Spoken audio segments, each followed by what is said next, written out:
Talk about the album we're releasing called Theseus. It's right here. Check that out in its glory. We're going to talk about the show that's coming up. It's this Friday, November 13th, same day as the release.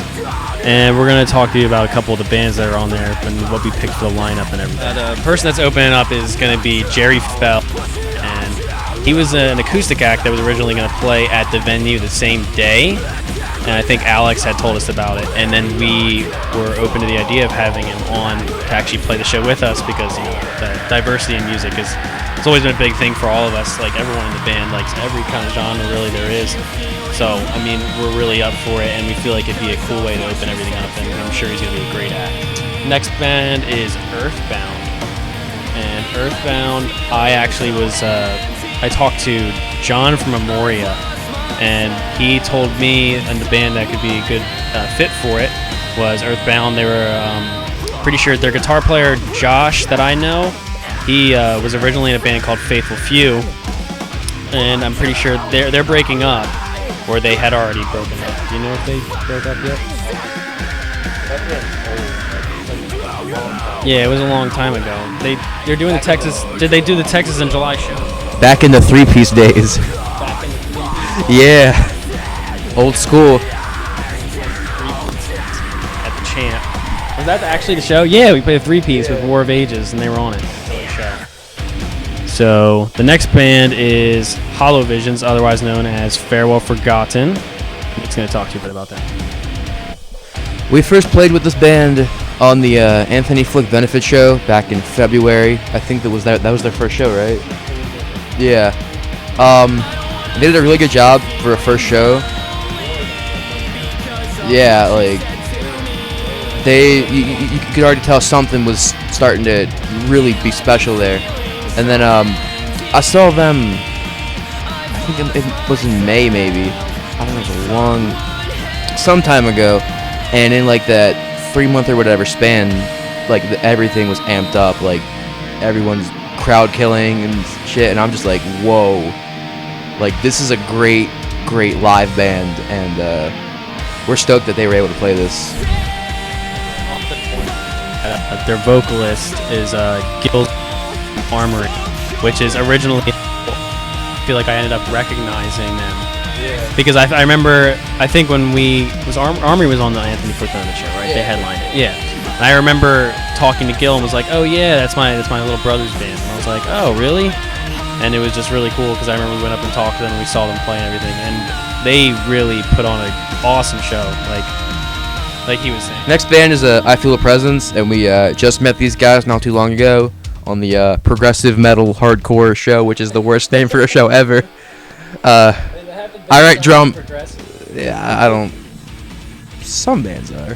See, people say that, but like everyone had progressive in their genre on their. Yeah. I mean, we have progressive elements, but I wouldn't consider us prog. Progressive metal hardcore is what we. Progressive metal hardcore. Anyway, Progressive metal melodic hardcore deep down. Gen thrash. Gen jazz thrash. With a hit and grind. So I Feel Presence. Anyway, yeah. We played with these guys back in September, and just really like heavy, but like still kind of interesting. It's not just like your typical breakdowns and stuff. It's like kind of got that technical aspect to it. Really interesting stuff, and they just put out a great record a few weeks ago on Halloween. I remember, like they like how Nick was saying, they have their heavy elements. They do have like some breakdowns and stuff, but they also have the melodic like riffings with the harmonies with like major thirds and shit. And really, their vocalist is also great. He puts on a great show. A lot of movement and stuff, gets involved with the crowd. And I remember being really good friends with them. After we had played and stuff like that, I remember we talked with Mike, their drummer, he was also really good. And we were talking to him about buying a shirt and everything like that. And I remember I was trying to get the whole like swiping card thing with PayPal working. We just couldn't get it figured out, and then finally did. But he ended up buying one of our T-shirts and stuff like that. And I remember like 10 minutes later, when we were standing outside of Chaplin's, he came up to me and he's like, "Dude, you know how many compliments I've already gotten on this T-shirt?" It's just, yeah, he's like, "It's a good shirt. It's a good shirt." Yeah, but Jesus Christ. Yeah, but it was really cool meeting them, and they're really awesome dudes. And the last band before us, obviously, is Amora, who we've known for quite a while now. We played with them back at the Polish Club with Eye for an Eye and a few other bands. For more than one reason. Rome's and Ruins. Isn't that where you met Rome's and Ruins? That's where we met Rome's and Ruins, and they played break stuff. And then because we had our Halloween headline show like 2 days before that, or something. Yeah, remember? That's how long ago that was? Yeah, we had the Halloween show. We had a day off for practice, and then we had this show. And our Halloween show was ass because we were all sick. Everyone was sick. Threw up behind my drums. You were thrown up that night. We played stick. Oh, it was horrible, horrible. We dressed as Attack and Black Phoenix. I hope no one has pictures. Yeah, the one that Shy photoshopped.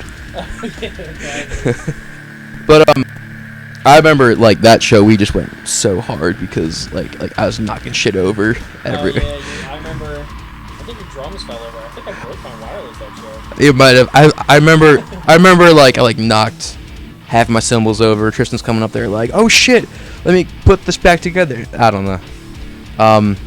But then Amora played after us, and they played everyone's favorite song.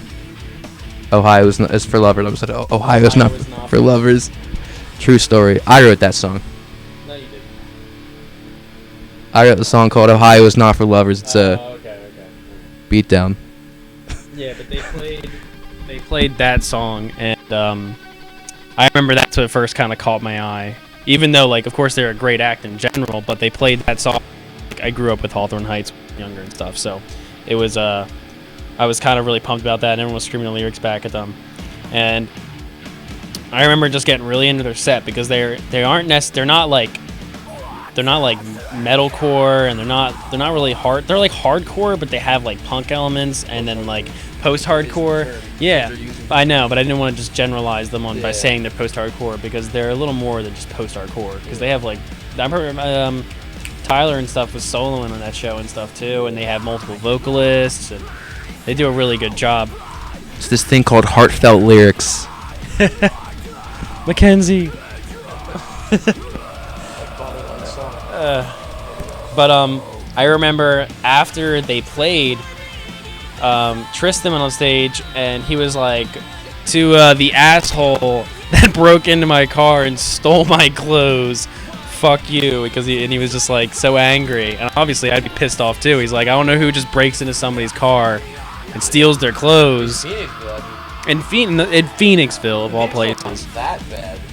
Yeah, it really was just, it was kind of weird. But all I remember is after that, he came to our table, and we felt obviously really bad, and we gave him a T-shirt and stuff, and we talked with them a lot, and they ended up becoming really good friends of ours, and, like, Billy is, like, super cool, and, I mean, for God's sakes, he crowd surfs in anything he can find at every show he goes to. Last show, crowd surfing in the laundry basket. Yeah, was it the laundry basket? Yeah, it was something like that. I don't know. No, I think or like it was a recycling bin. Yeah. If anybody wants to donate us like $30, we will buy a pirate ship for Billy to crowd surf in, because for some reason it's been this whole thing that we're gonna get a pirate ship for him to crowd surf in, and like giant elephants. I don't know, like random shit. Oh, here he goes. Fuck the elephants. The plan was if we're gonna have a carnival ride, and it's gonna be Billy Z in one pirate ship, and then you sign up to get into the other one, and you're gonna crowd surf, battle each other on the high seas. So in that case, we need 6. But yeah, it's gonna be a super fun show, and we're super stoked. We're gonna do a little new thing for this show that we haven't actually done before. That might be the only time we ever actually play it. Which I'm not going to say what that is, but people will figure out when the album comes out. But the special song we're going to play is A Life Full of Regret Part 1. Part part 1, part 2, and part 3. Part 2 and 3 aren't written. We're gonna write them. So thank you everyone for listening, and we will catch you guys on Friday. It's gonna be a super fun show, so make sure to check it out. Thanks.